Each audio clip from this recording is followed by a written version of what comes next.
Yan guys, kamusta mga Monotech? Yan, bumili tayo ng Honda oil dito lang sa Kwasay, around 8 up yan, corner ng 8 up in Kwasay. Yan guys. Bumili tayo ng oil, Honda oil, na puro synthetic.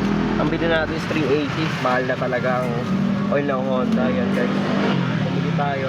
Yan, naka-e-bike lang tayo guys. Oh. Yan, naka-e-bike lang tayo. Then, yung motor kasi natin is naka-drain na para sumuta talaga yung langis.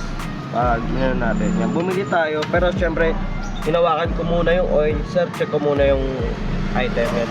Pag check natin, check muna agad natin kung may manufacturer date yan guys. Nakita nyo guys, manufacturer date. Yan, nagatuunan akong chinecheck. Yan, lagi ko chinecheck. Itong takip, yung maganda yung pagkasil. Yan, yan guys, yan. Yan guys, pagpilit kayo ng news, lagi nyo check. Yan, okay? Alright. Happy Merry Christmas mga Monotech. Babush!